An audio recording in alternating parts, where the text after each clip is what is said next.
hemos elegido este tema y la importancia del mismo en los pacientes mayores. Aquí tienen una foto del hospital en el cual laboramos y estamos a sus órdenes, el Hospital Regional Licenciado Adolfo López Mateos del Iste, un hospital regional. Bueno, esta será la agenda del día de hoy. Empezaremos con estadísticas, después valoración geriátrica metabólico-nutricia, respuesta metabólica al cáncer, recomendaciones nutricionales, sobre todo siguiendo las guías ESPEN, un apartado que vamos a revisar que cobra interés en relación a la obesidad y el cáncer, y por último el tratamiento paliativo. En este gráfico estamos observando en la parte superior los casos estimados. Del color azul predomina la próstata en los hombres, pulmón y bronquios, colon y recto y la vejiga urinaria. Del lado de la mujer, cáncer de mama, pulmón y bronquios, colon y recto, vejiga urinaria. Y en las muertes estimadas, lo que llama mucho la atención es que páncreas, del 10º lugar como estimado, pasa a ocupar el 4º lugar en muerte. Y esto tiene una explicación porque cuando detectamos páncreas, habitualmente ya está en estadios avanzados y por la región anatómica es muy difícil de quitar. Así entonces las muertes estimadas para el hombre es pulmón y bronquios, próstata, cáncer y colon y páncreas. Por otra parte, tenemos en el caso de las mujeres, pulmón, bronquios, mama, colon y recto y páncreas. En esta siguiente diapositiva nada más es para ejemplificar cómo han venido mejorando los métodos diagnósticos para los diferentes tipos de cáncer en etapas más oportunas, con todo el avance tecnológico, pero no debemos de conformarnos o tranquilizarnos porque en este gráfico vean ustedes el cáncer en el paciente geriátrico. Hacemos referencia a que se está convirtiendo rápidamente en uno de las causas de mortalidad mayores en este grupo etario. Y estos datos son abrumadores. A lo largo de la vida, 1 de cada 2 hombres, o sea, el 50%, y 1 de cada 3 mujeres desarrollarán un cáncer. Y la mitad del riesgo será mayor a partir de los 60 años. Entonces aquí es donde vamos a tener el mayor índice de casos por cáncer. En estas gráficas las resumí, no pusimos todos o no les puse todos. Y vean ustedes, les pongo aquí el total de casos, en el caso de los hombres, para este año, el 23, 317,731 casos de muerte de todos los cánceres, desde que nacen hasta que más de 80 años se presentan. En los 50 a 64 años, 70,248. En la edad de 65 a 79 años, que es la mayoría, 144,420. Y más de 80 años, 89,624. En estos grupos etarios de los 50 a más de 80 ocupa el 65%. Quiere decir que la mayoría de los cánceres, como lo venimos mencionando, van a ser en la etapa geriátrica. Y los lugares, pues bueno, ya los comentamos. En primer lugar, pulmón y bronquio, segundo, próstata, tercero, colon y recto, cuarto, páncreas y el hígado.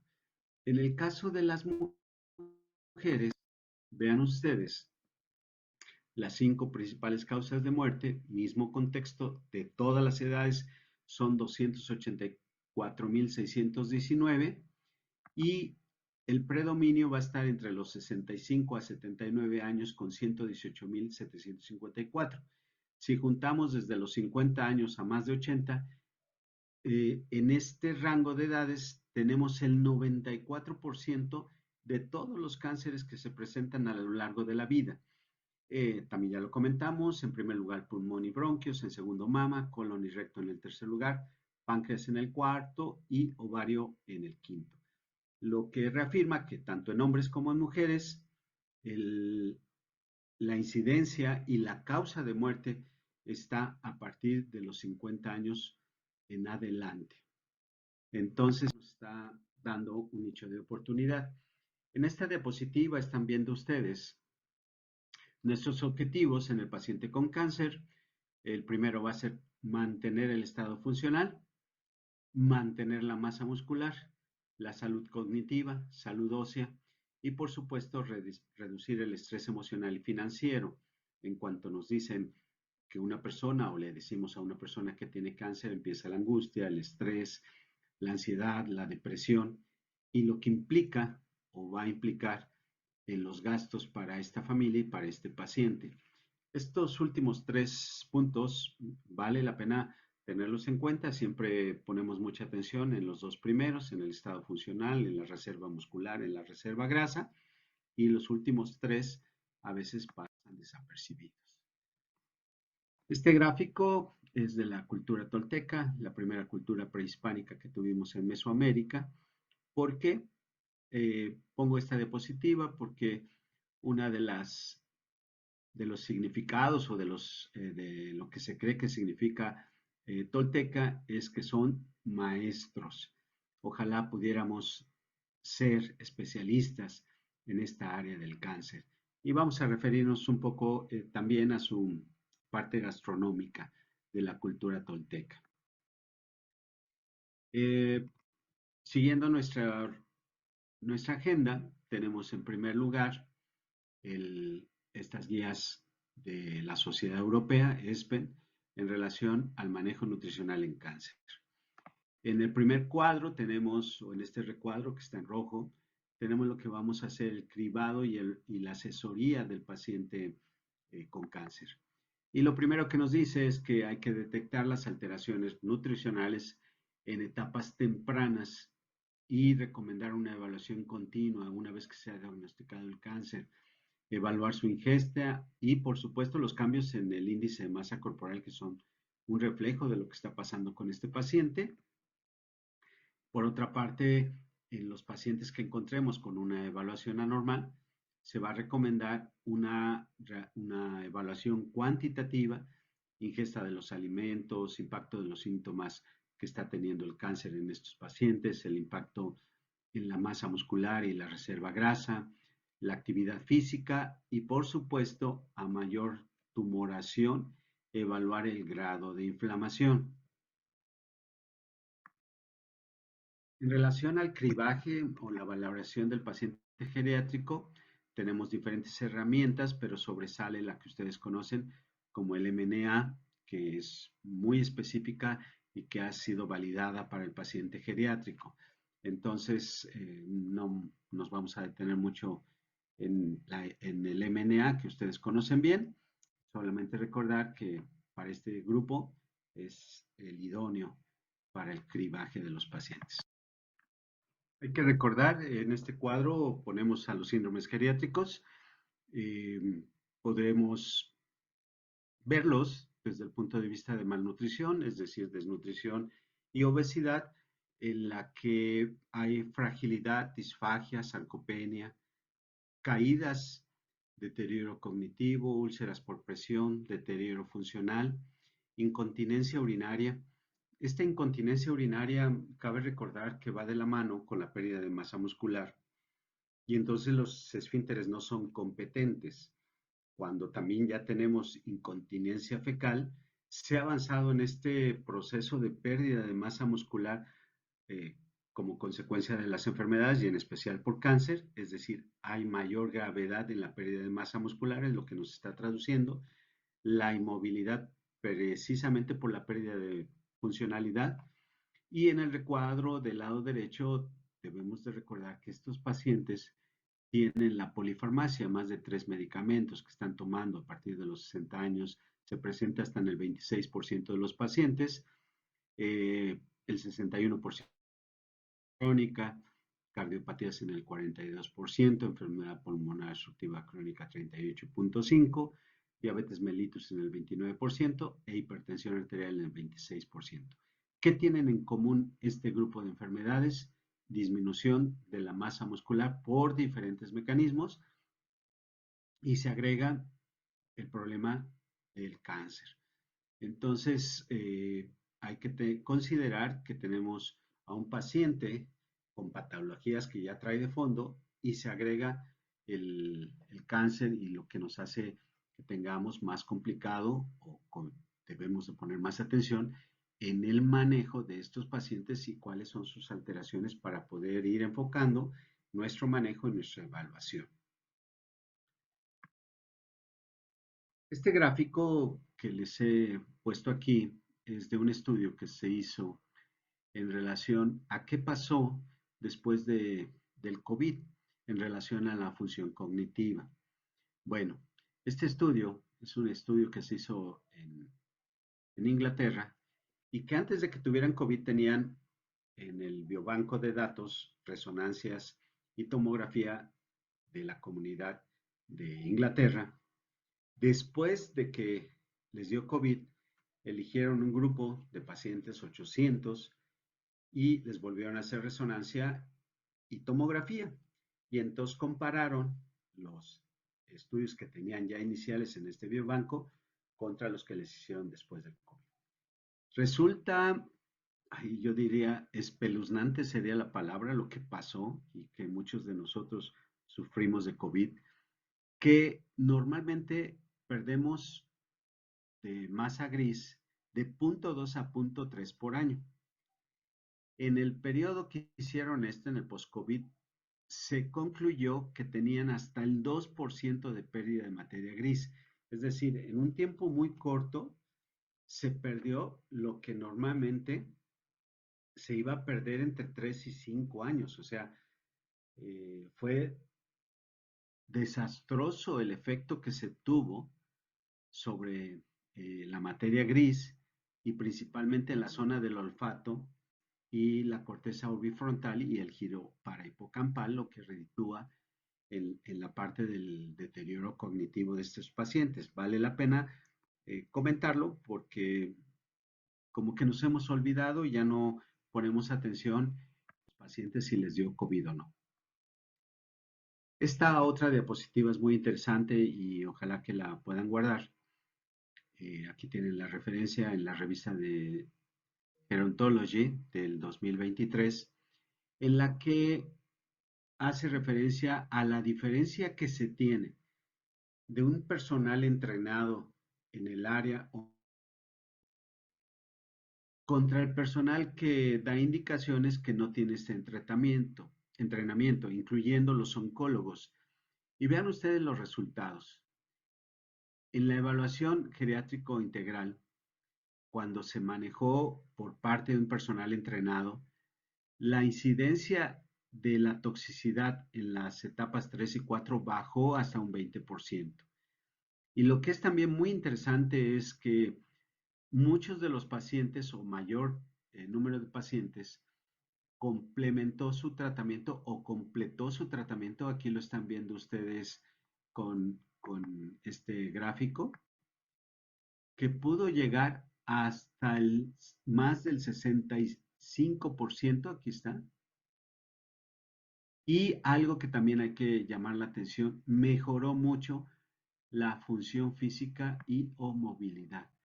Uno de los fundamentos del soporte nutricional es precisamente mejorar estos dos parámetros, calidad de vida, función física y movilidad. Conclusión.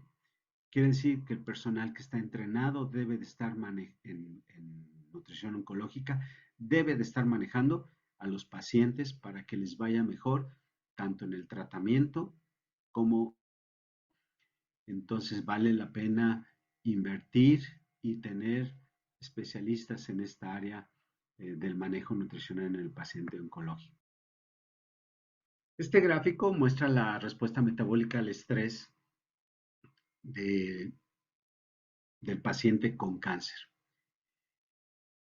Tenemos todo lo que es la respuesta inflamatoria dada por el sistema nervioso central, producción de citoquinas, factor de necrosis tumoral alfa, interleucina 1, la 10, la 6, el interferón gamma, la producción de cortisol, que es una de las principales hormonas que hace que tengamos proteólisis, pérdida de masa muscular, epinefrina, norepinefrina, y van a tener efecto principalmente en toda la economía, pero en el músculo perdemos músculo, tenemos resistencia periférica a la insulina a partir de los receptores GLUT4, con la idea de dar aminoácidos y producir glucosa. Esto va al hígado y produce neoglucogénesis.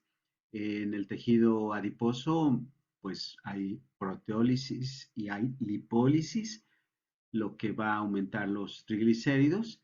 Y por el otro lado, se conjuntan todos los compuestos toxohormonales que produce la célula cancerígena o cancerosa.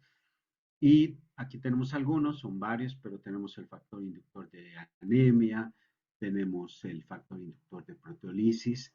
Se conjunta no solamente con los que está produciendo el organismo, sino con los que está mandando la célula tumoral, el factor inmovilizador de lípidos y un factor muy interesante que es el factor inductor de hipoxia. El factor inductor de hipoxia producido por la célula tumoral hace que la célula normal entre a ciclos alternos y no pueda aprovechar o optimizar, podríamos decir, de manera adecuada los sustratos, porque normalmente utilizamos oxígeno en el ciclo de Krebs, en beta oxidación, etcétera. Y esto hace que, por ejemplo, en el ciclo de Krebs se vaya a ciclo alternativo como el ciclo de Cori y la respuesta es, por ejemplo, 6 ATPs en el ciclo de Cori contra 32 ATPs, mientras que la célula tumoral puede trabajar adecuadamente bajo hipoxia. Incluso, de hecho, la producción de ácido láctico se ha mencionado que puede ser un oncometabolito porque ayuda a diferenciar las células tumorales, es decir, esta hipoxia que está haciendo la célula tumoral va encaminada también a automantenerse y destruir o no permitir que la célula normal tenga un buen desarrollo en desempeño. En cuanto a la energía y el requerimiento de sustratos, bueno, el primer punto que nos dicen estas guías es que tenemos que dar un aporte calórico entre 25 y 30 calorías por kilo de peso, cosa que es complicada. Cursa entre muchos de esos factores con anorexia. En relación a la proteína, se sugiere alcanzar cuando menos el 1.5 gramos por kilogramo día. Otra situación complicada, de aquí surge que normalmente demos o estemos administrando suplementos porque realmente alcanzar los equivalentes de proteínas es complicado para este paciente, no tiene apetito, tiene anorexia y no los vamos a alcanzar. En relación a las vitaminas y minerales, se sugiere suplementar de acuerdo a la RDA, evitar el uso de altas dosis y solamente en el caso de que tengas deficiencias específicas, suplementar a cubrir esas deficiencias y llegar a cubrir esos requerimientos.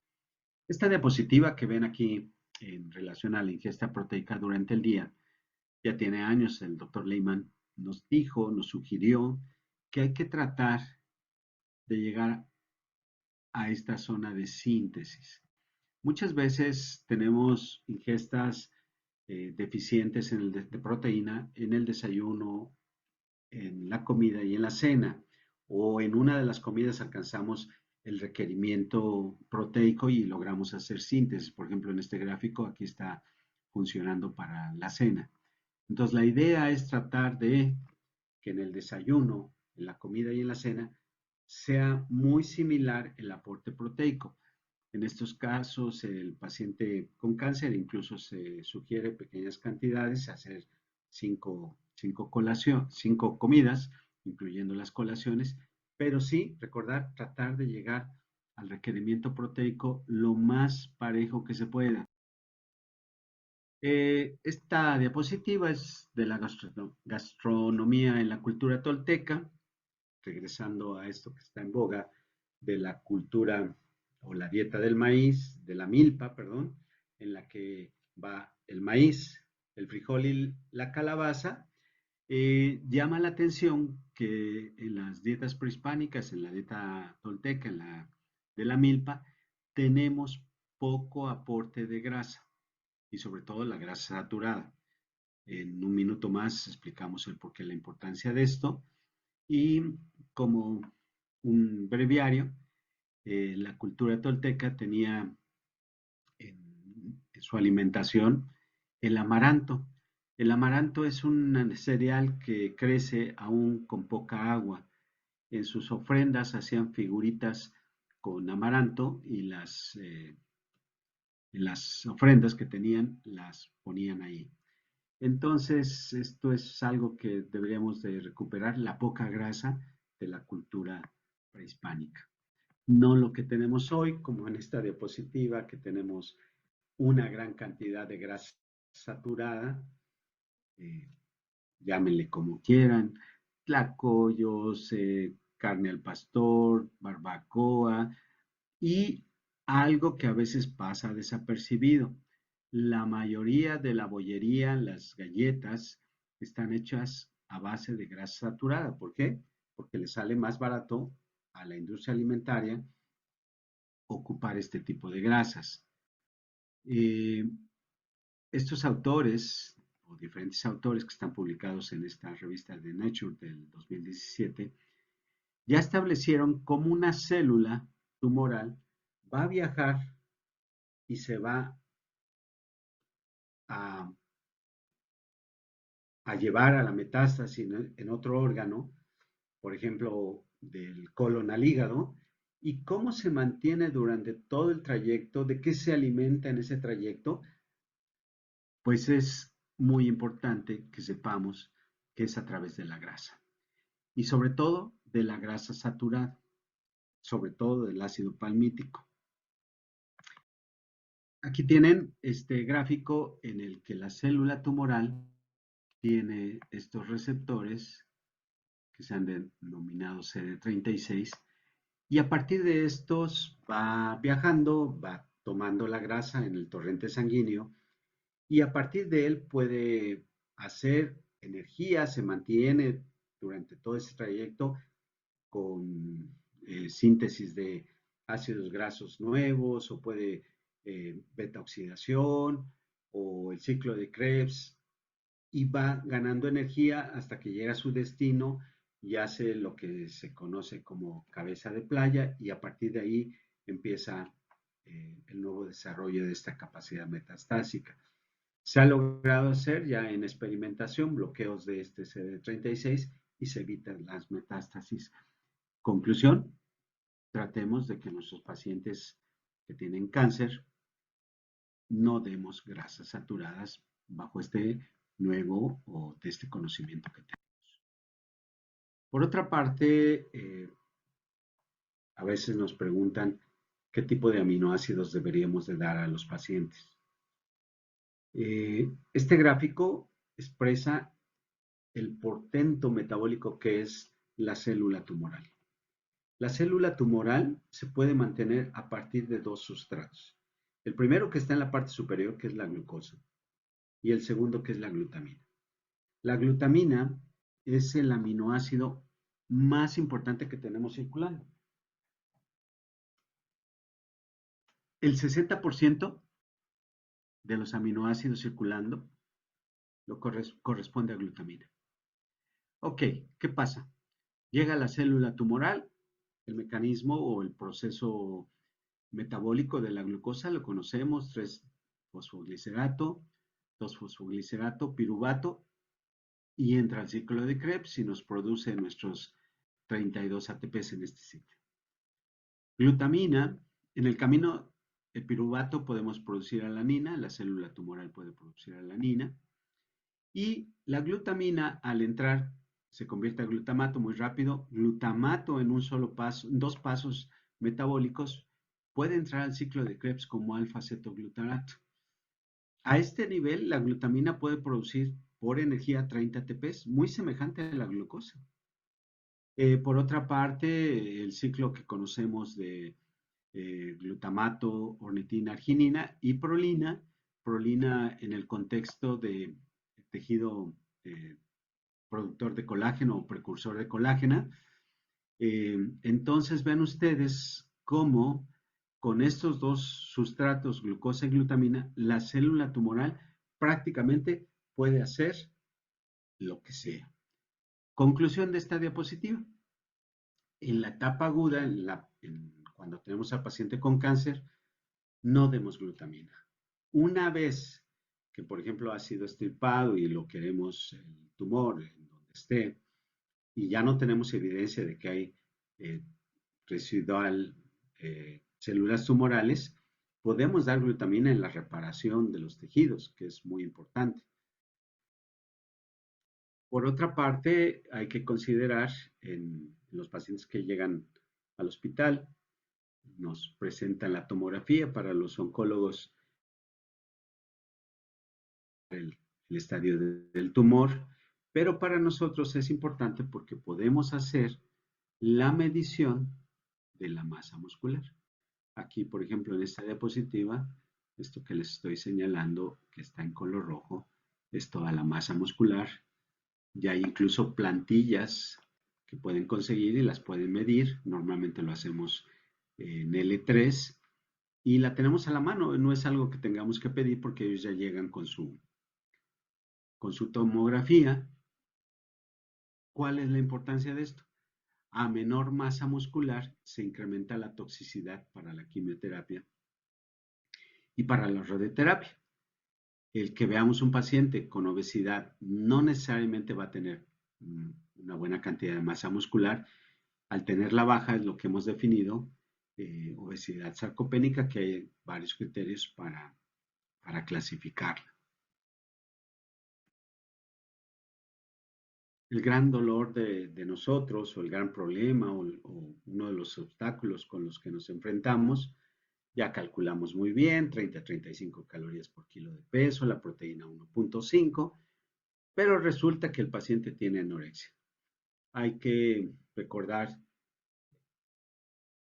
estos tres factores que influyen en la anorexia, los factores del tumor, las citoquinas inflamatorias que las acabamos de mencionar, el deterioro de la función intestinal, los procesos obstructivos que a veces el paciente no quiere comer, por ejemplo, cuando tiene un cáncer en la parte del antro pilórico o mala absorción, cuando está ocluido la parte de la encrucijada hepatobiliar y no hay buena digestibilidad con las grasas, las alteraciones electrolíticas, en ocasiones por diarrea, los factores del paciente que tiene una saciedad temprana, el dolor, la fatiga, la depresión, la ansiedad, la adversión alimentaria aprendida. Le damos un alimento y debido a la quimioterapia vomita y dice este alimento me cayó mal. No, es la quimioterapia. De hecho, se sugiere que durante las quimios o las radioterapias no demos los alimentos preferidos del paciente porque tienen esta adversión y lo van a aprender. La ansiedad relacionada con la comida, si como me duele, si como vomito. Por el otro lado, los factores del tratamiento, sequedad de la boca, cambios en el gusto y olfato, por los medicamentos, por los tratamientos, la mucositis, la náusea y el vómito, la diarrea y constipación y efectos secundarios por los mismos medicamentos que toma de base, más los que estamos dando para el manejo.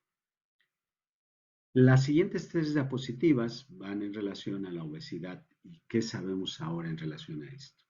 ¿Por qué les va mal a los pacientes con obesidad? Sobre todo la obesidad a partir de grado 2 en adelante. Bueno, hoy sabemos que el paciente con obesidad, sus células natural killer, que son las que se encargan de la inmunidad innata y tienen una función de inmunidad antitumoral y antiviral, producen unos gránulos líticos, que aquí los tenemos, que son las perforinas y rancinas, y por el otro lado la producción del factor de interferón gamma, este factor que tenemos aquí, GMGSF, que significa factor estimulante de colonias de granulocitos y macrófagos, están disminuidos. Se ha visto que el paciente con obesidad tiene una interferencia con estos receptores que estamos viendo aquí y produce menos estos gránulos y esta actividad de citoquinas. Entonces, el paciente a mayor obesidad, la conclusión es que tiene menos capacidad antitumoral y antiviral.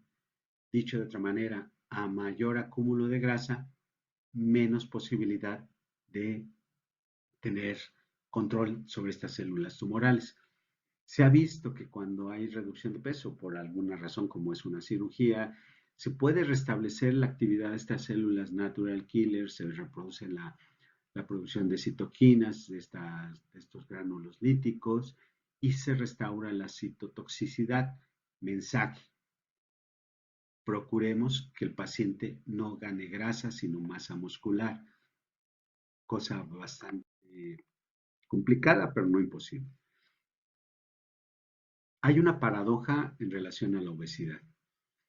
Eh, les va mal a los pacientes con índice de masa corporal de 25 hacia abajo, hay resultados negativos con cáncer y lo que les venía diciendo, por el otro extremo, con obesidad de grado 2, grado 3, es una paradoja que en sobrepeso y obesidad les va mejor.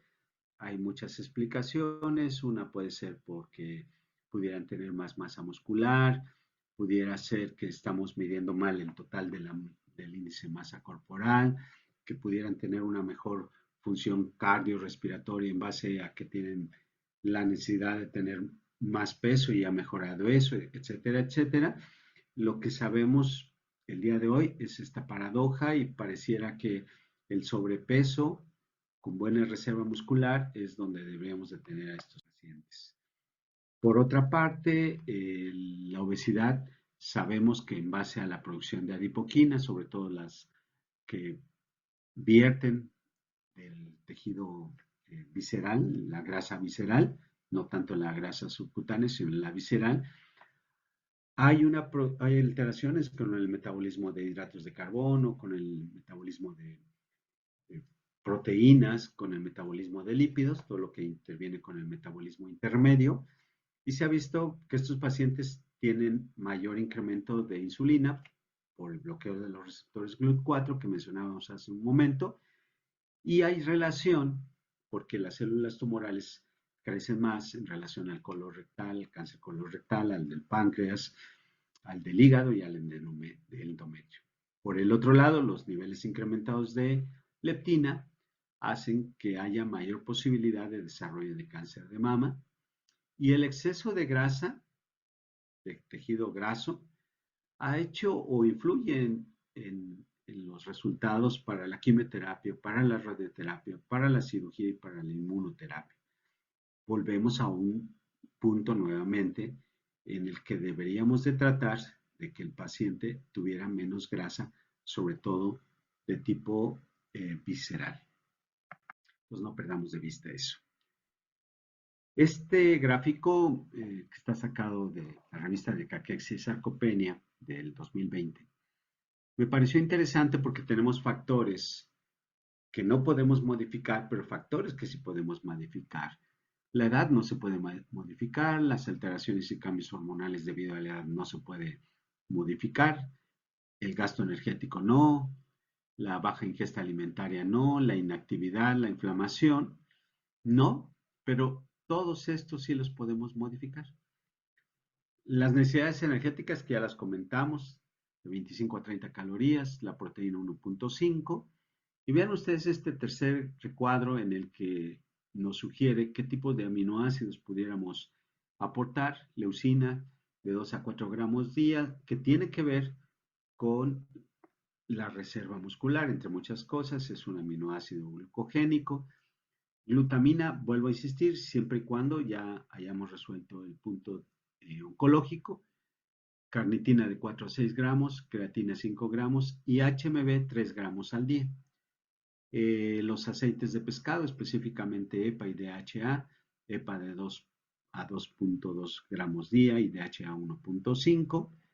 Vitaminas y minerales, en especial la vitamina D, porque tiene que ver con 32 tejidos, pero específicamente con los receptores musculares que ayudan a capturar los aminoácidos y podemos ayudar en la reserva muscular.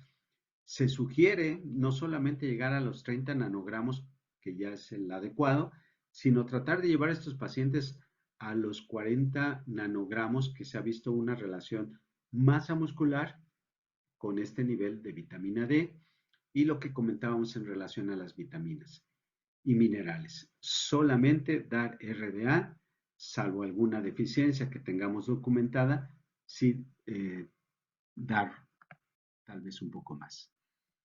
Las siguientes diapositivas van en relación a cómo funcionan estos suplementos. El omega 3 llega y se integra a las membranas. Tenemos membranas bilipídicas en todas nuestras células. Este omega 3 se metaboliza en la membrana, marcadores, moléculas y van al núcleo y estabilizan el factor kappa B nuclear y eso hace que tengamos menos producción de citoquinas inflamatorias. En este diapositiva, la producción de resolvinas tipo 1 y maresinas provenientes de DHA y de EPA hacen que tengamos menos inflamación a comparación de lo que estábamos comentando hace unos minutos.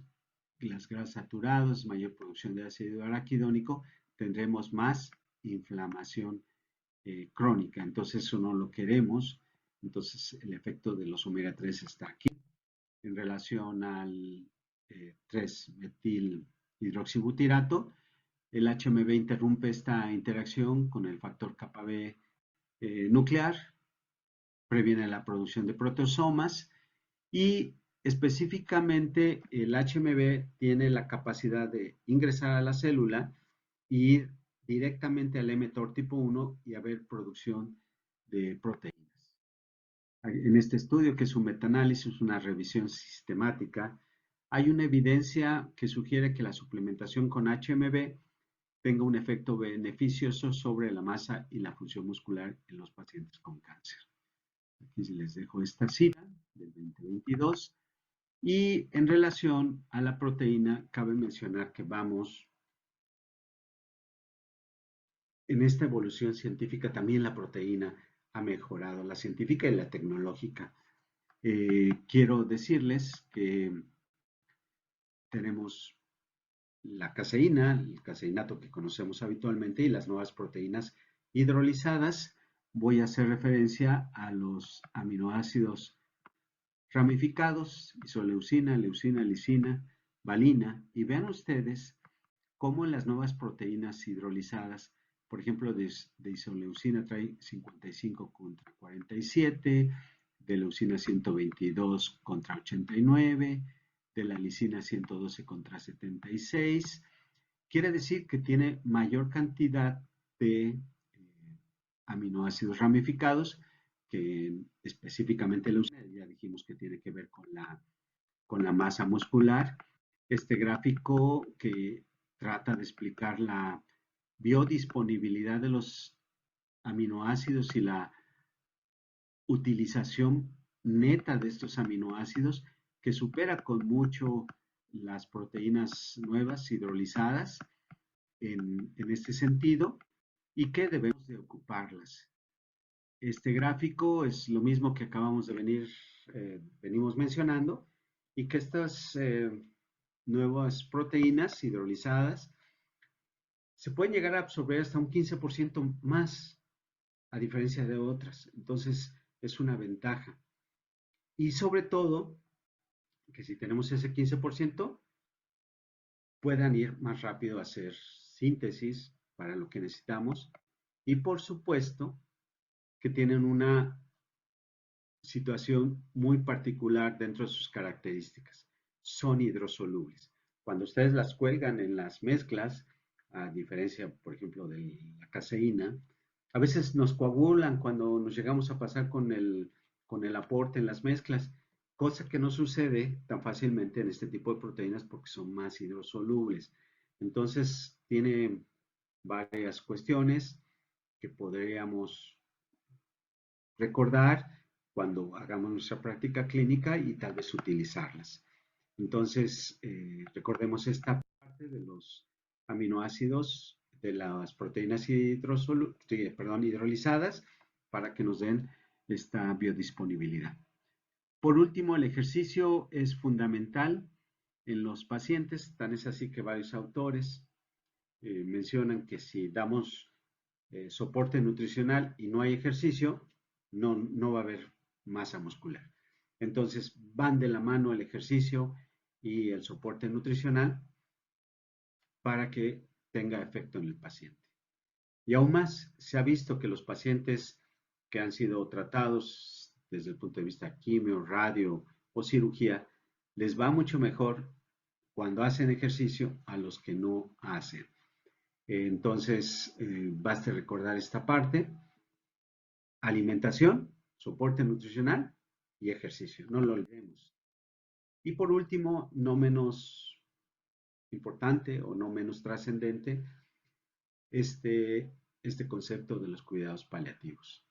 En la etapa terminal debemos tener 3 acciones: hidratación, control del dolor y la alimentación si se puede. Hay que ser muy honestos, es fundamental esto, ser honestos con el paciente y darles una esperanza real. De aquí muchas de las situaciones que se tienen de la charlatanería, de hacer esto, haz lo otro, y se aprovechan de la buena fe, el paciente gasta más y al final no hay resultados, el paciente solo trata de aferrarse a la vida, igual que su familia, y van a hacer lo imposible y cosas a veces que no tienen sentido. Vuelvo a insistir, honestidad. Está débil porque la enfermedad avanza, no por falta de alimentación. En la etapa terminal, la dieta debe limitarse a pequeñas cantidades de líquidos y cuidados de la boca. Y no hay que dar, si no es necesario, parenteral porque no va a mejorar. La etapa ya está avanzada, sobre todo en el paciente terminal, y podemos sí condicionar más complicaciones. Dicho de otra manera, la nutrición puede llegar a ser tóxica. Nosotros, como soporte, podemos empeorar las condiciones del paciente.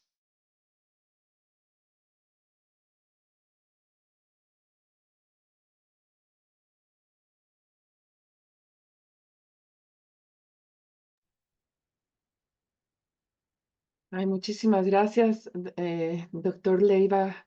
Siempre, siempre unas conferencias donde aprendemos muchísimas cosas de usted y de toda la experiencia que tiene de tantos años en el Adolfo López Mateos.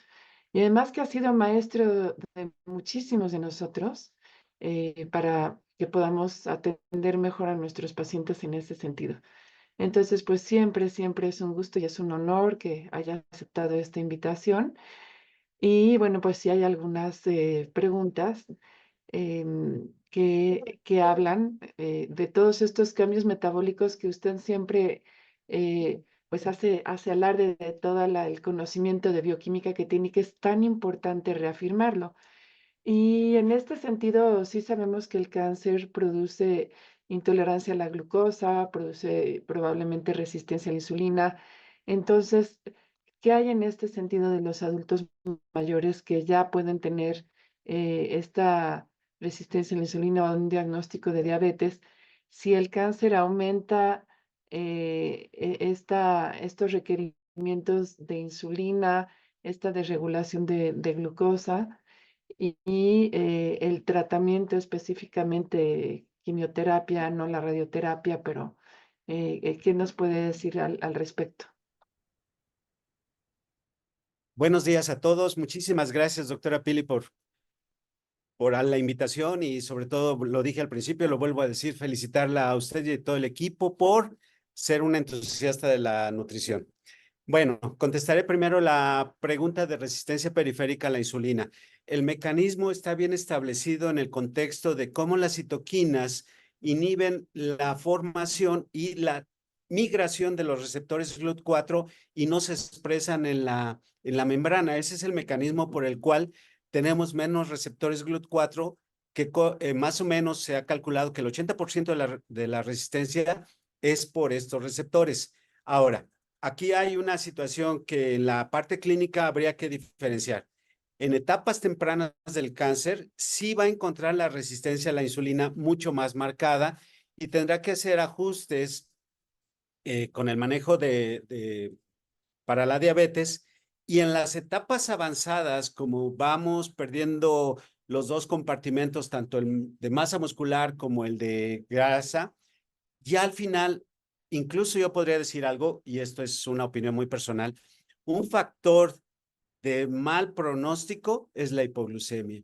La hipoglucemia traduce baja masa muscular y por ende ya no tiene de dónde tomar aminoácidos para que vayan al hígado y produzcan glucosa. Dicho de otra manera, en las etapas finales no tiene hiperglucemia, en las etapas iniciales sí, y como lo comenté en una de las diapositivas, ese hiperinsulinismo no ayuda porque se ha visto que desarrollan o crecen con mayor facilidad las células tumorales. Espero que haya sido puntual en este contexto. Sí, claro que sí. Sí, es muy importante, sobre todo en cáncer de mama, ¿no? Esa resistencia a la insulina que a veces favorece el crecimiento de los tumores, tienen más sustrato, ¿no? Doctora, hay muchas felicitaciones, muchos agradecimientos de corazón. Y mire, también hay algunas preguntas como muy puntuales. Algunos omega 3, EPA, DHA que usted como recomendara el contexto para suplementarlos, si en todos los casos de cáncer o no. Bueno, omega 3 es muy interesante porque, como lo pusimos en la diapositiva, una vez que manda la señalización hacia el núcleo, estabiliza el factor kappa B nuclear y por ese mecanismo produces menos citoquinas inflamatorias. Una manera clínica de evaluarlo es a través de que el paciente puede tener apetito porque estás inhibiendo factor de necrosis tumoral, siempre y cuando la tumoración no esté ya en etapa avanzada. Si no, el omega 3 no te va a funcionar. Ahora, en cuanto a qué tipo de omega 3, hay que tener cuidado porque en el mercado, si le digo un número, 200 marcas de omega 3, me voy a quedar corto. Entonces, nosotros en especial nos fijamos en el contenido que tenga de DHA y de EPA. Recordemos, para todos los que nos están escuchando, que es el metabolismo final de los omega 3. Estos los encuentra usted a nivel sérico en concentraciones nanomolares. Dicho de otra manera, si nosotros damos DHA y EPA, ya estamos en el metabolismo final de estos componentes. Y habría dos consideraciones. La primera, muchos de nuestros pacientes a veces no pueden deglutir y nosotros enviamos líquido y tenemos, por ejemplo, Lisi, el normal en 10 mililitros tiene de DHA 420 y de EPA 690. O tenemos, por ejemplo, el Omega Genix 2400, que tiene concentraciones de 1400 de EPA y de DHA 940. Es una concentración bastante buena. O Omega 1000, que trae en 10 gramos, una concentración arriba de 400 de DHA y EPA. Es decir, revisen ustedes las concentraciones de DHA y de EPA. No se dejen llevar solamente porque dice omega 3. También tenemos, bueno, nosotros en estas marcas, no es comercial, omega B, omega 1000, omega Genix o Lisi, sobre todo para los pequeñitos o por los adultos que no pueden deglutir. Ahí tienen esas consideraciones, esas recomendaciones y ojalá que les sirva. Muchas gracias. Doctor, ¿recomienda algún orexigénico en estos pacientes, los geriátricos? Híjole, complicado, los orexigénicos. Primero, antes de que diga orexigénico, ¿cuál? Recordemos que estos pacientes han venido dejando de comer. Entonces, por debajo de 1200 calorías se ha visto que no cubren sus requerimientos vitaminas y minerales. Todo el metabolismo intermedio ocupa vitaminas y minerales. Yo les pongo el ejemplo que es como un engranaje que tú quieres mover, pero no tienes aceite. Entonces le das los macronutrientes, hidratos de carbono, lípidos y proteínas, pero no tienes cómo procesarlos. Antes de dar anorexigénicos en el servicio, siempre repletamos con oligoelementos y multivitamínico y a veces con ese simple hecho empieza a jalar toda esta maquinaria. Ok. Segundo, ¿qué tipo de estimulantes podríamos decir del apetito? Va a depender mucho también de la funcionalidad hepática y pancreática. Por ejemplo, algo que utilizamos, ciprolicina, a razón de 10 mililitros en los adultos y nos va bien. Y podríamos comentar aquí de varios que no son tan convenientes porque, por ejemplo, acetato de megestrol, nombre comercial megestrol, sí nos da apetito, pero tiene efectos secundarios y sobre todo forma grasa, no forma tanta masa muscular. Y estamos mencionando que en esta revisión preferimos que tenga eh, masa muscular y no grasa. Si bien es cierto, por ejemplo, acetato de megestrol muchas veces te quita la náusea y el vómito. Hay uno que nosotros no tenemos en México, que es el dronabinol, que es un derivado de los cannabinoides, que estimula a nivel central los receptores de cannabinoides y te puede dar apetito. Hay líquido, a lo mejor en la frontera lo puedes conseguir, 10 mililitros por día es conveniente. En algunas ocasiones se utilizan esteroides por otra razón, no en el paciente con cáncer específicamente, sino porque trae algún otro problema, nos pudieran ayudar.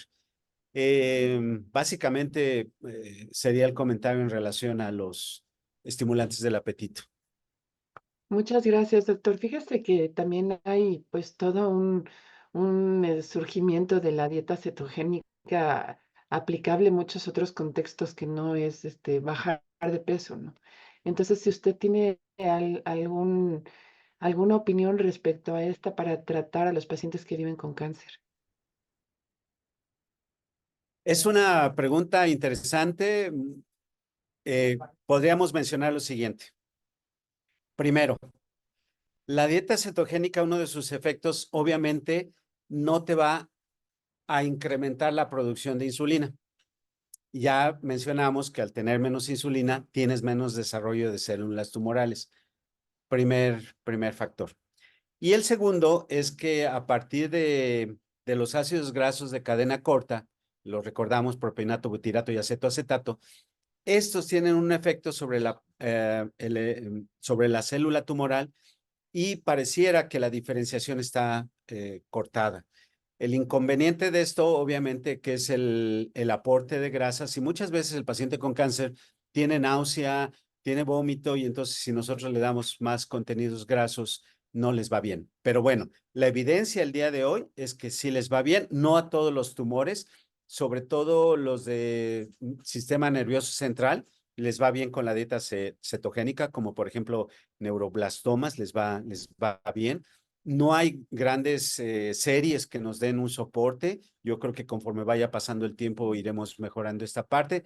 De entrada, la opinión es si les va bien, llevándola adecuadamente. Es complicado porque quitas los hidratos de carbono, eh, más grasa y la parte proteica que a veces no te la toleran. Y quisiera decir que casi siempre estos pacientes hay que suplementarlos en la parte proteica. No los vamos a alcanzar. Entonces hay que ocupar también suplementos proteicos. Ya mencionábamos por ahí leucina, ¿no? Exactamente, había una pregunta en torno a los aminoácidos, es la leucina, porque pues es un precursor de la síntesis de proteínas, ¿verdad? Pero también los otros aminoácidos que comentaba, como de la hidroxiprolina, la glutamina, todo eso, ¿usted cree que se debieran suplementar en esta edad? Sí, para todos los que nos están escuchando, hagan el cálculo rápido. Si mencionamos 1.5 gramos de proteína por kilo día y pesa 70, no vamos a alcanzar la cantidad de equivalentes alrededor de 12, 13 equivalentes por día. El paciente no te los va a comer por muchas razones. La más importante por la anorexia. Entonces, casi invariablemente hay que suplementarlo, no quitar la alimentación, pero sí suplementarlo con varias ventajas. Tienes una proteína que lo decía aquí en la plática, que es más fácil en relación a la biodisponibilidad y biodigestibilidad, que la absorban más rápido sin tener que pasar todo el proceso digestivo intestinal. En este contexto es más fácil que alcancemos los suplementos, la cantidad de proteína que requerimos y sí, por supuesto, la sugiero. 3-metil hidroxibutirato en especial trabaja incluso con respuesta inflamatoria, se la salta, entra directo a mTOR tipo 1 y podemos hacer síntesis muy fácil. La dosis ya la mencionamos, 3 gramos por día. Y entonces es una opción, tenemos la leucina, podemos hacer combinaciones, siempre y cuando vayamos vigilando la función renal, no la perdamos de vista. Muchas gracias, doctor. Algo que nos quiera comentar de la anemia. Em, También, pues es que el hierro oral puede ser muy poco tolerable, ¿no? Pues, ¿cómo se presentan estos pacientes? Bueno, supongo que también se refieren a neoplasias hematológicas y no hematológicas en un sentido, pero también hablando de un paciente con cáncer, un tumor sólido. Doctora Pili, ese es y para todos los que nos escuchan, es un dolor de cabeza el hierro. Y lo dije bien. Tenemos un inconveniente en el contexto de que el organismo, como respuesta natural en la parte inflamatoria, secuestra el hierro de la circulación. Entonces, a través de unos receptores, los sideróforos, te secuestran el hierro y lo mete a las células. Y la pregunta es, ¿para qué quiere eso el organismo? ¿Por qué lo hace? Ah, bueno, porque recordemos que las bacterias, uno de sus grandes sustratos es la hemosiderina. De hecho, cuando nosotros mandamos a cultivar en el laboratorio, en la caja de PET tiene agar chocolate, que así le mencionan, pero es hierro, para que las bacterias crezcan muy rápido. Entonces, normalmente en hospitales, el paciente que viene complicado y muchas veces con procesos infecciosos, hay que tener cuidado con el hierro en ese sentido. No quiere decir que no lo requiera, pero tenemos ese problema. Si no tienes inconveniente, la idea es suplementarlo vía parenteral o incluso IV, porque los déficits que tiene un paciente llegan a ser de 600, 800 miligramos. Y nada más recordar la cinética de hierro, cuando tú le das una tableta, aparte de los efectos que tiene a nivel gástrico y de estreñimiento, solamente se absorbe el 10% a nivel duodenal. Es decir, si tú le das una tableta de 100 miligramos, nada más absorbes 10 miligramos. Y si necesitas 600 miligramos, ¿cuánto te vas a tardar en llegar a ese punto? Aparte de la biodisponibilidad. Entonces, mensaje, si lo requiere, vía parenteral o IV, cuidado con el proceso infeccioso. Y pues bueno, si es necesario, lo suplementamos. Muchas gracias, doctor. Hay algunas preguntas en torno al ejercicio que desearíamos que aumentara la masa muscular. También con respecto a la calorimetría, bueno, que en la actualidad son equipos poco accesibles para la gran mayoría de los hospitales y de los pacientes.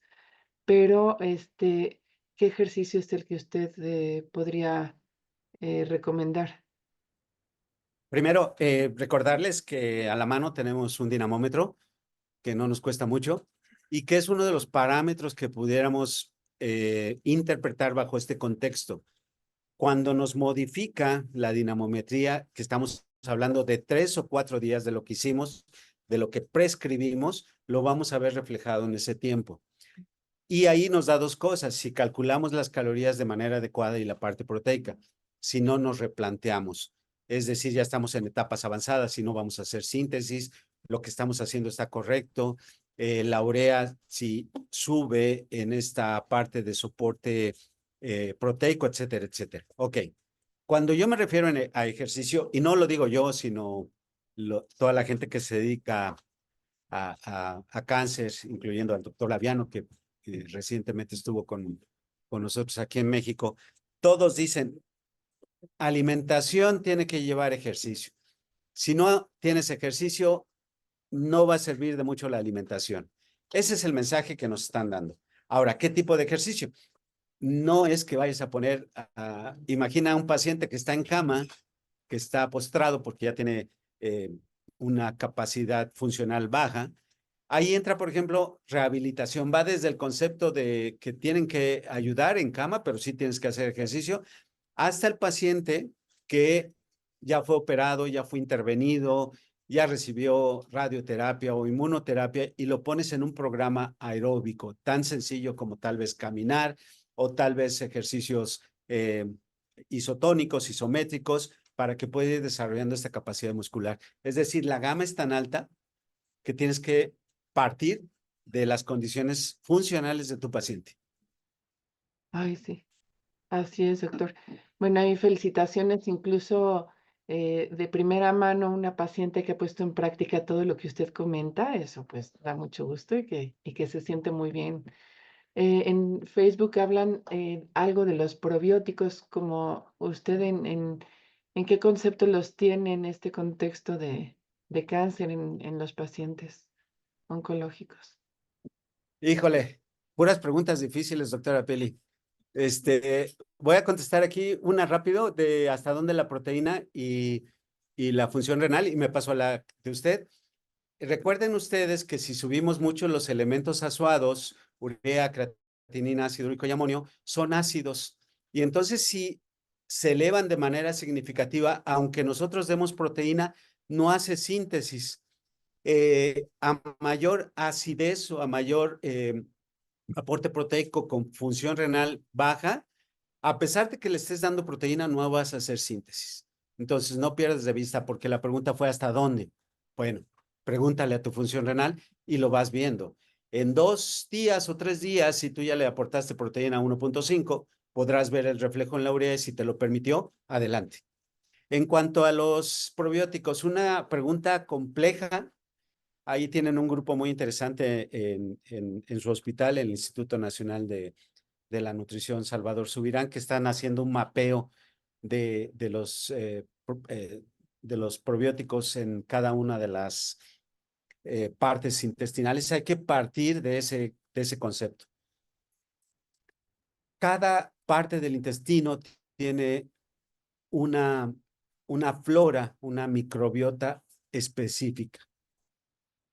Y la segunda respuesta va en relación, ¿qué cantidad tenemos?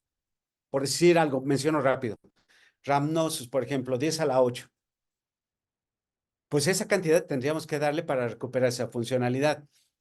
Lo segundo es que sabemos que tienen una función luminal, tienen una función celular y tienen una función postluminal.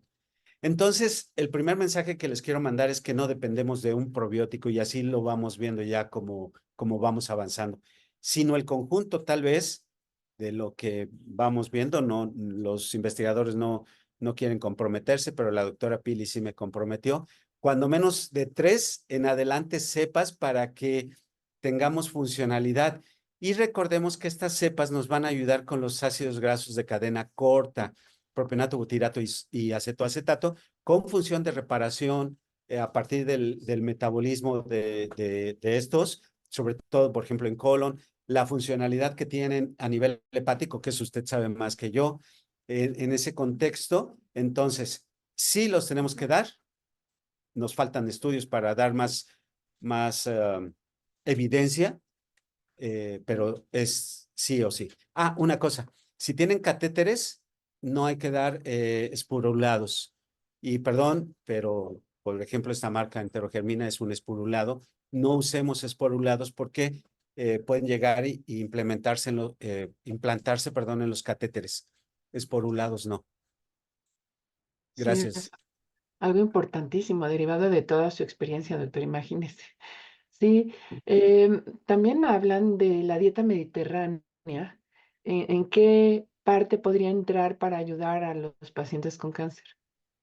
Bueno, para responderles así rápido, es la mejor recomendada. Hay muchos detalles en relación a la dieta mediterránea, antioxidantes, algo que tenemos en relación a el aporte de tipo vegetal proteico, menos alimentos cocidos, sobre todo lo que acostumbramos mucho aquí, los asados, eso es fundamental.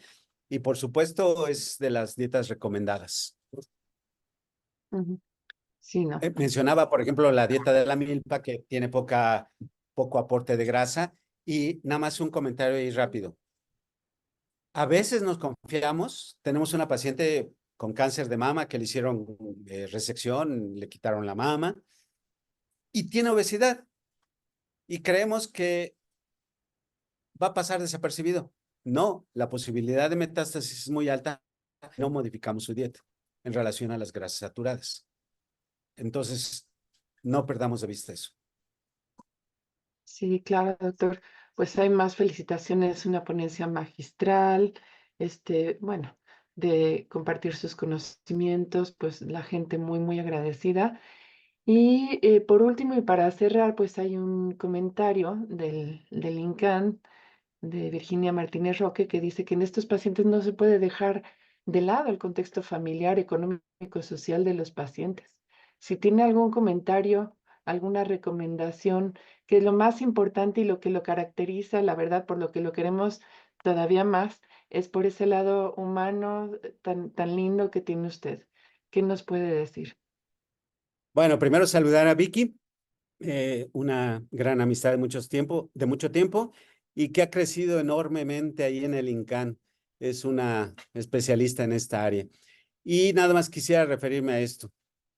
El familiar sufre desesperación por no poder hacer nada por su paciente, que sabe, sobre todo en etapas finales, que va a fallecer y hacen lo imposible por tratar de mantenerlos. Y también hay una cosa que se llama el colapso del cuidador. A veces tenemos una enfermedad, 5, 10, 15 días, una cirugía y pasa. Pero cuando son pacientes crónicos, el cuidador y la familia termina colapsando. No perdamos de vista eso. Y en una de las últimas diapositivas, y tiene mucha razón Vicky, la parte financiera. En México, al menos a la parte que vemos nosotros aquí, un paciente que gana alrededor de 6,000, 7,000 pesos, 8,000 pesos mensuales tal vez, y nosotros le pedimos suplementos que a veces se llevan una cuarta parte de su presupuesto familiar, se colapsa. O dejan de comer o tienen que pedir prestado, etcétera, etcétera. Todo muy complejo y tiene mucha razón. No perdamos de vista la situación familiar y financiera de los pacientes y de su familia. Y por supuesto preguntar y ser muy honestos y qué quiere el paciente. Sobre todo eso, ¿no? Considerar al paciente que la autonomía del paciente, ¿no? Que es uno de los derechos fundamentales y que siempre debemos respetar, que tome sus propias decisiones mientras lo pueda hacer. Bueno, pues sí quedaron algunas preguntas en el tintero y desde luego el deseo de volverlo a invitar, doctor, a que contribuya con todos sus conocimientos y su experiencia. Entonces, le damos las gracias por parte de la Dirección de Nutrición, la Dirección de Enseñanza, y bueno, particularmente la mía, es siempre un gusto escucharlo y verlo y hablar con usted. Muchísimas gracias y le van a dar su constancia de participación. Muchas gracias. El agradecido soy yo. Doctor, muchas gracias por su conferencia. Las sesiones de actualización y el Instituto Nacional de Ciencias Médicas y Nutrición, Salvador Subirán, le otorgan la presente constancia al doctor José Antonio Leiva Islas con el tema nutrición en el paciente geriátrico con cáncer, misma que se le hará llegar al finalizar la sesión. Muchísimas gracias. Saludos a todos y nos vemos pronto. Igualmente agradecer al equipo de producción y recordarles de la próxima sesión el 15 de octubre con el tema longevidad y nutrición por el doctor Luis Miguel Gutiérrez Robledo. Y recuerden que las sesiones se quedan grabadas en YouTube y Facebook Live. Muchas gracias.